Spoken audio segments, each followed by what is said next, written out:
नमस्कार दोस्तों, मैं छोटू लाल सैनी व्याख्याता CDR के सैनी बीएड क्लासेज में आप सभी का हार्दिक स्वागत है, अभिनंदन है। देखिए, हम अध्ययन कर रहे हैं ज्ञान एवं पाठ्यक्रम के बारे में। जो ज्ञान एवं पाठ्यक्रम के अंतर्गत जो आज की हमारी क्लास होगी, इसके अंतर्गत हम उपनिषदों के अनुसार शिक्षा का क्या संप्रत्य है, शिक्षा की क्या प्रगति है, शिक्षा की क्या अवधारणा है, उपनिषदों में शिक्षा को क्या कहा गया है, उसके बाद जो उपनिषदों के अनुसार शिक्षा के क्या क्या उद्देश्य हैं, क्या क्या धारणाएं हैं, और उसके बाद उपनिषदों के अनुसार शिक्षा की कौन कौन सी विधियां महत्वपूर्ण है, उन विधियों का विस्तार पूर्वक अध्ययन करेंगे। तो आप सब बने रहें मेरे साथ मेरे YouTube चैनल पर। तो अब अध्ययन करते हैं उपनिषदों के अनुसार शिक्षा का संप्रत्य, उद्देश्य एवं विधियां।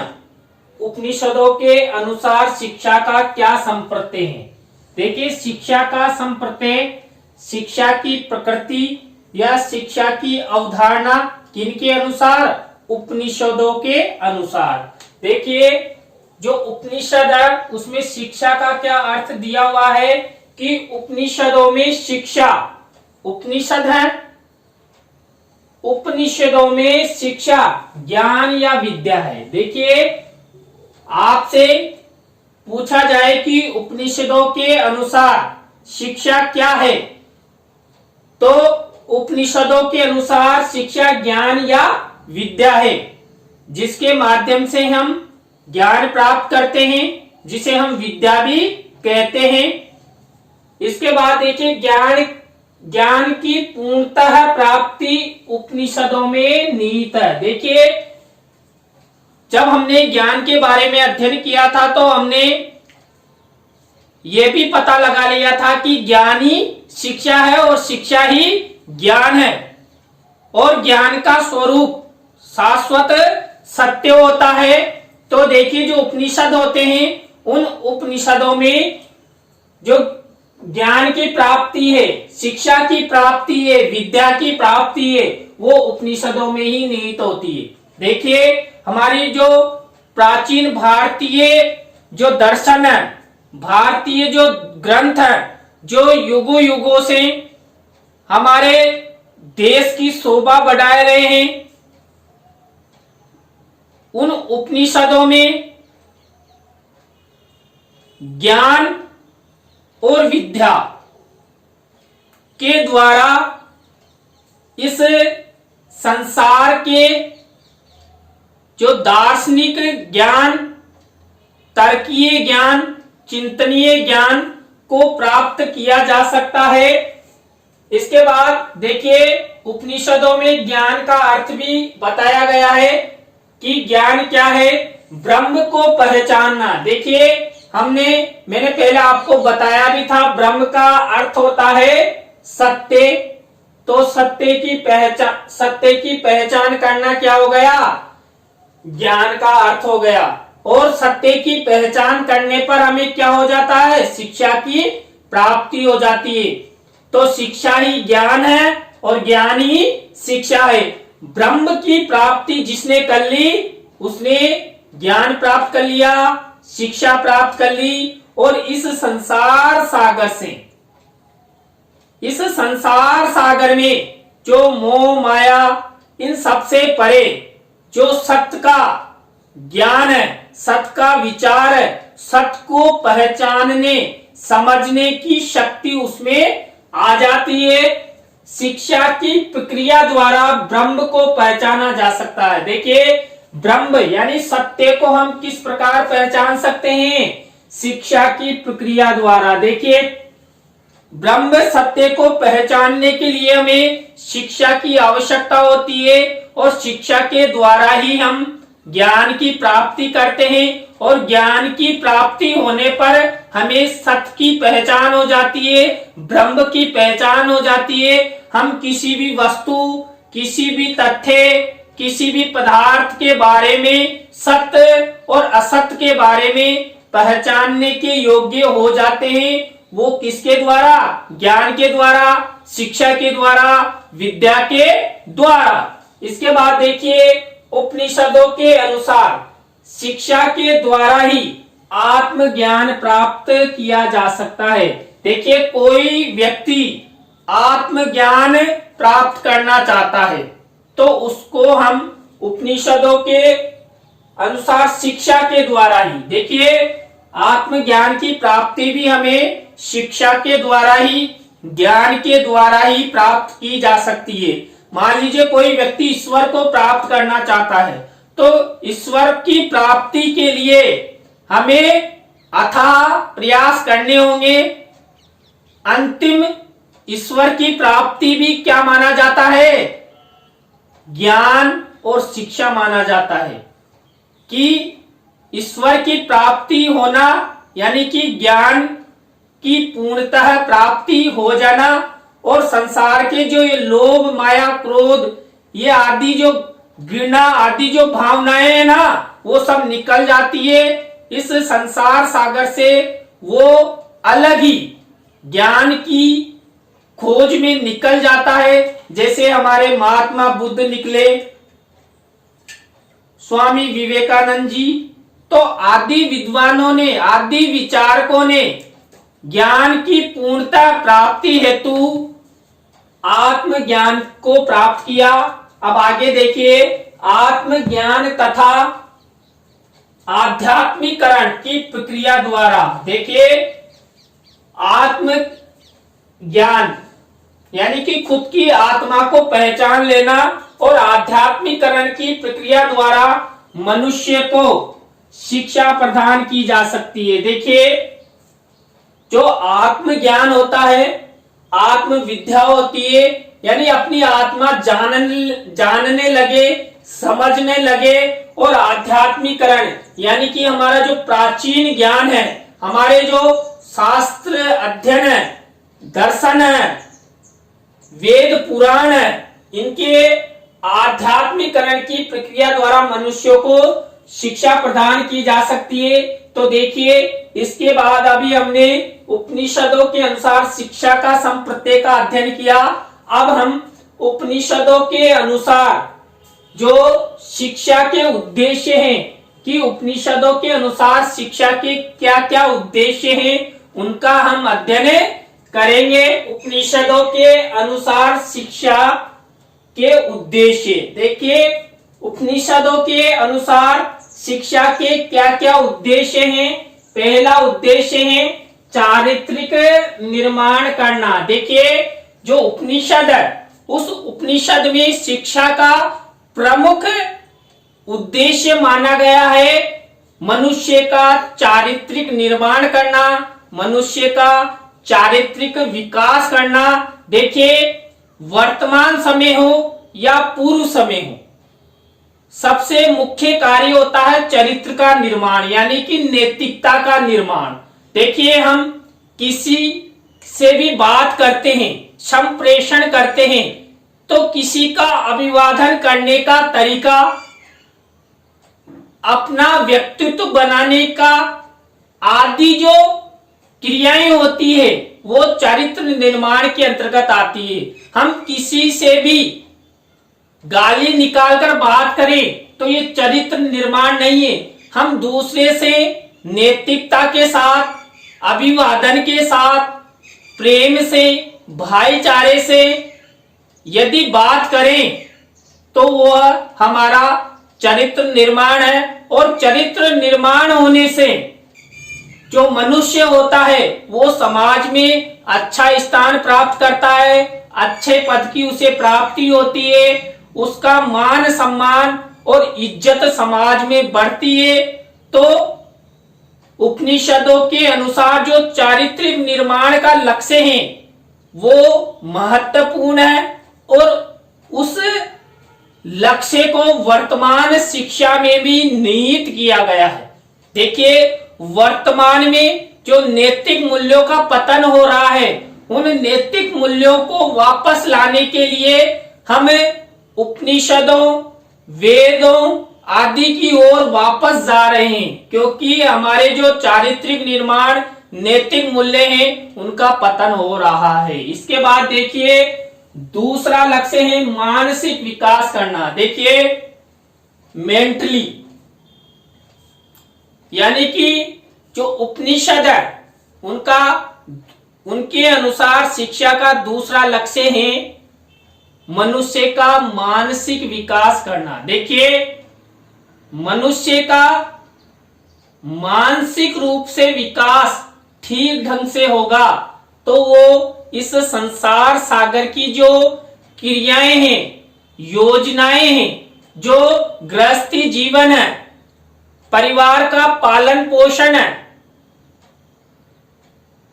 खुद का पालन पोषण है, खुद की आजीविका है, वो अच्छे से चला सकता है। अगर मनुष्य मानसिक रूप से विक्षिप्त हो जाएगा तो वो ना तो इस संसार सागर की सुख सुविधाओं का उपभोग कर सकेगा, न परिवार का पालन पोषण कर सकेगा और जीवन में आगे नहीं बढ़ सकता। तो इसलिए जो उपनिषद है उन्होंने शिक्षा का दूसरा लक्ष्य रखा मनुष्य का मानसिक विकास करना। मनुष्य के मानसिक विकास करने से, मानसिक मतलब बुद्धि संबंधी विकास करने से वो अच्छे से अच्छा ज्ञान प्राप्त कर सकता है और जीवन में आगे बढ़ सकता है। नंबर 3, आध्यात्मिक विकास करना। देखिए, हम वर्तमान समय में आध्यात्मिकता की ओर बढ़ रहे हैं। क्यों बढ़ रहे हैं? क्योंकि उपनिषदों में जो ज्ञान, जो शिक्षा, जो विद्या थी, वो वर्तमान समय में जो शिक्षा हम प्राप्त कर रहे हैं उनमें नहीं है। हाँ, लेकिन इतनी नहीं है जिससे मनुष्य का आध्यात्मिक विकास नहीं हो रहा। ईश्वर पर आस्था हटती जा रही है। देखिए, आस्था के द्वारा बड़े से बड़ा कोई कार्य, समस्या या मुसीबत को हल किया जा सकता है। तो आध्यात्मिक ज्ञान मनुष्य में होना आवश्यक है, चाहे वो अपने धर्म के अनुसार हो, अपनी जाति के अनुसार। अपने अपने धर्म और जाति के अनुसार अपने अपने जो धर्म ग्रंथ है उनका अध्ययन, उनकी पूजा अर्चना करना अनिवार्य है। तो इससे क्या होता है, जो आध्यात्मिक ज्ञान है उनके द्वारा जो उपनिषदीय ज्ञान है वो हमें मिलता है। इसके बाद नेक्स्ट उत्तर है सत्य, जिसे ब्रह्म कहा गया है। तो सत्य की पहचान करना। देखिए, वर्तमान समय में हम सत्य की पहचान को भूल गए हैं, ब्रह्म की पहचान को भूल गए हैं। तो उस समय भी शिक्षा का लक्ष्य ब्रह्म सत्य की पहचान करना था, यानी कि ज्ञान प्राप्ति में भी सत्यता और असत्यता, परा और अपरा विद्या में अंतर जानना, सत्य की पहचान करना, ब्रह्म की प्राप्ति होना, ये शिक्षा का लक्ष्य था। जिसको सत्य की पहचान, ब्रह्म की पहचान हो गई, वो ईश्वर को प्राप्त कर लेता था, ईश्वर की शरण में वो चला जाता था। तो इसके लिए हमें, यदि हमें ईश्वर की प्राप्ति करनी है, ईश्वर की प्राप्ति से मतलब शिक्षा का ज्ञान प्राप्त करना है, विद्या की प्राप्ति करनी है, इस संसार की जो लोभ मोह माया आदि से यदि छुटकारा पाना है तो हमें सत्य ब्रह्म की पहचान करना अनिवार्य है। इसके बाद देखिए, शारीरिक विकास करना। देखिए, उपनिषदों के अनुसार शिक्षा का उद्देश्य बालकों का, व्यक्तियों का मनुष्यों का शारीरिक विकास करना। देखिए, शारीरिक विकास कब संभव हुआ? जब उसमें ज्ञान होगा। ज्ञान के द्वारा ही हम शारीरिक विकास करते हैं। शारीरिक विकास यानी शरीर में किसी प्रकार की बीमारी या विकृति आने पर यदि ज्ञान होगा तो हम किसी अच्छे चिकित्सक को दिखाएंगे, और ज्ञान नहीं होगा तो घर पर बैठे बैठे ही हमें इस संसार सागर से बिना कुछ प्राप्त किए चले जाएंगे। तो उपनिषदों के अनुसार शिक्षा का उद्देश्य शारीरिक विकास करना, उनके व्यक्तित्व का निर्माण करना है, और अंतिम लक्ष्य है भौतिक सुख की प्राप्ति। देखिए, उपनिषदों में कहा गया है कि जो व्यक्ति गृहस्थी जीवन जी लेता है उसे ईश्वर प्राप्त हो जाता है। आप सभी को पता है गृहस्थी जीवन जीना बहुत टेढ़ा काम है। गृहस्थी जीवन में बहुत सारी समस्याएं, बहुत सारी मुसीबतें हैं। उन मुसीबतों को पार करना गृहस्थी जीवन का प्रमुख लक्ष्य होता है। तो इसलिए उपनिषदों और वेदों में कहा गया है कि गृहस्थी जीवन सबसे बड़ा ज्ञान है, सबसे बड़ी विद्या है। गृहस्थी जीवन चलाने के लिए हमें कई प्रकार की आजीविका के साधन, रोजगार के साधन ढूंढने पड़ते हैं, रोजगार करना पड़ता है, मजदूरी करनी पड़ती है। तो अभी हमने उपनिषदों के अनुसार शिक्षा के उद्देश्यों के बारे में अध्ययन किया। अब उपनिषदों के अनुसार जो शिक्षा की शिक्षण विधियां हैं उनका हम अध्ययन करेंगे। उपनिषदों के अनुसार शिक्षा की प्रमुख विधियां कौन कौन सी है? उसमें पहली विधि है कथा शिक्षण विधि, जिसे हम कहानी विधि भी कहते हैं। देखिए, उपनिषदों में जो प्रचलित शिक्षण विधियां हैं उसमें पहली विधि है कथा शिक्षण विधि। देखिए, इस विधि में क्या किया जाता है? किसी भी प्रकार का ज्ञान कहानी, कथा के माध्यम से प्रदान किया जाता है। इसमें जो गुरु होता है, गुरु के द्वारा शिष्यों को कहानियां, कथाएं सुनाई जाती है, जिसके माध्यम से जो छात्र होते हैं उनमें आदर्श प्रस्तुत किया जाता है।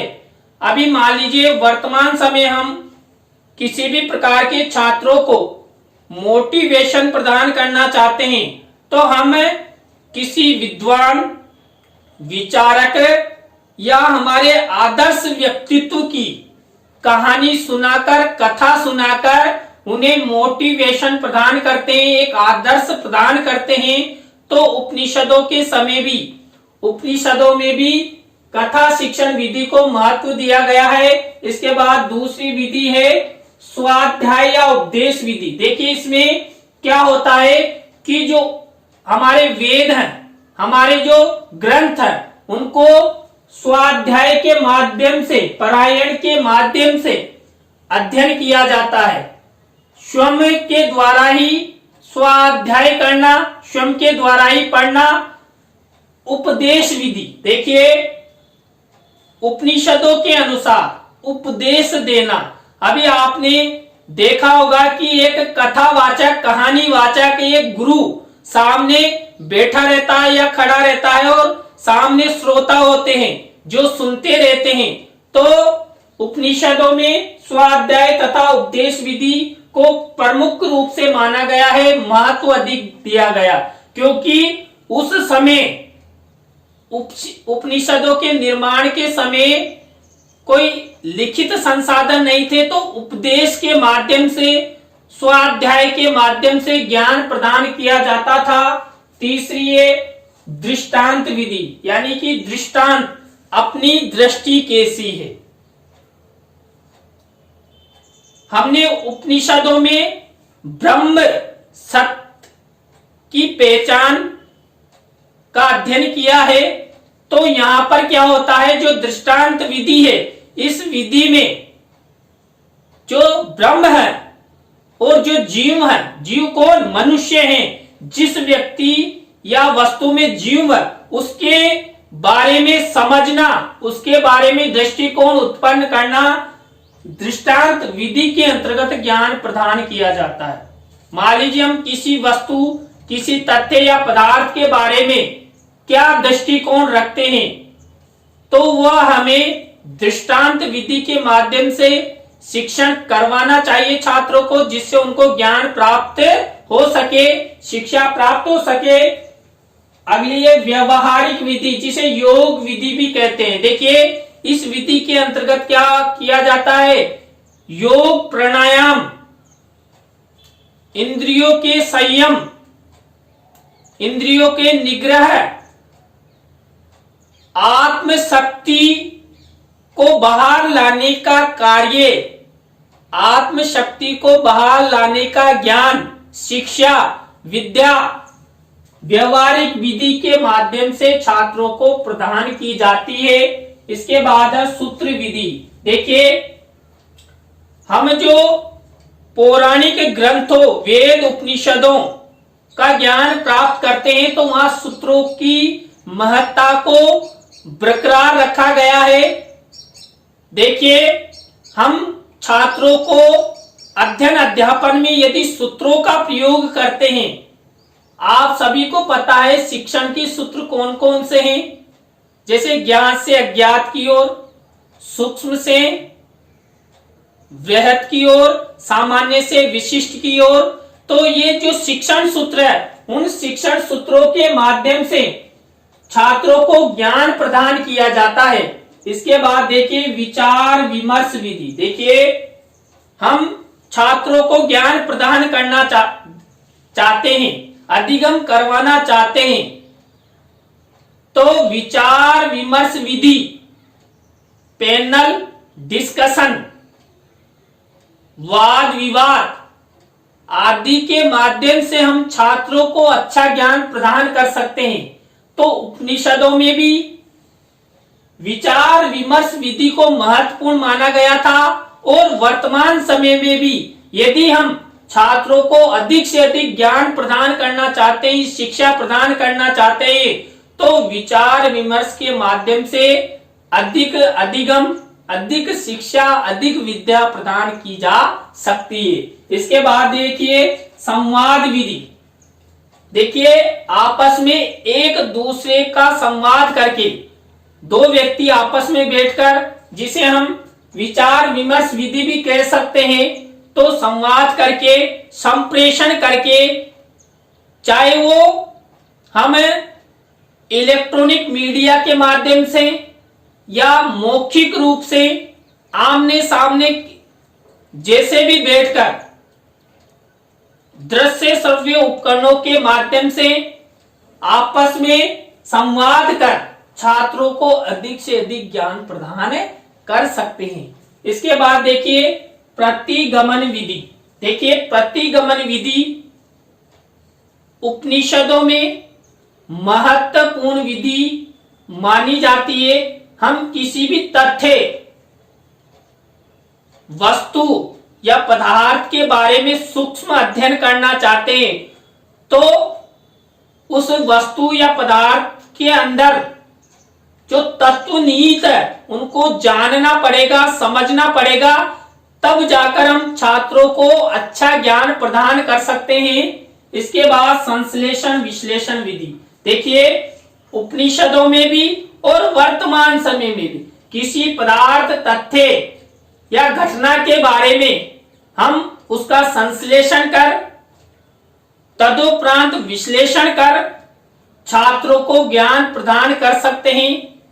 आप किसी भी वस्तु, पदार्थ या तत्व के बारे में छात्रों को व्यापक और विस्तृत ज्ञान प्रदान करना चाहते हैं, तो उस वस्तु, उस पदार्थ, उस तत्व का आपको संश्लेषण विश्लेषण कर, देखिए एक उदाहरण दीजिए। देखिए आप छात्रों को बाइक यानी मोटरसाइकिल का ज्ञान प्रदान करना चाहते हैं, तो उस मोटरसाइकिल का ज्ञान आप कब प्रदान कर सकते हैं? जब उस बाइक को छिन्न भिन्न कर देंगे, उनके पार्ट्स को, उसके भागों को अलग अलग डिवाइड करके छात्रों को एक एक जो डिवाइस है, पार्ट्स है, उसके बारे में बताकर संश्लेषण विश्लेषण कर छात्रों को बाइक का अच्छा ज्ञान प्रदान किया जा सकता है। इसके बाद देखिए व्युत्पत्ति विधि। देखिए व्युत्पत्ति विधि के माध्यम से छात्रों को जो उसकी उत्पत्ति है कि इसकी उत्पत्ति किस प्रकार हुई। आपने देखा होगा कई शब्द ऐसे होते हैं जिसका हम शुरू में ही कि इसकी उत्पत्ति यानी कि संधि विच्छेद करके कि संस्कृत, ज्ञान, शिक्षण, इसमें कौन सी संधि है, कौन सी धातु है। तो इस तरह व्युत्पत्ति प्रदर्शन द्वारा छात्रों को सूक्ष्म से सूक्ष्म ज्ञान, उसका प्रारंभिक ज्ञान, पूर्व ज्ञान छात्रों को प्रदान कर सकते हैं। तो आज की क्लास में हमने उपनिषदों के अनुसार शिक्षा के संप्रति के बारे में, शिक्षा के उद्देश्यों के बारे में और शिक्षण विधियों के बारे में अध्ययन किया। तो आपको ये वीडियो कैसा लगा कमेंट्स में जरूर बताएं, और यदि आपको वीडियो अच्छा लगता है तो लाइक करना, कमेंट्स करना और शेयर करना। नए टॉपिक के साथ हम आपसे फिर मिलेंगे। धन्यवाद।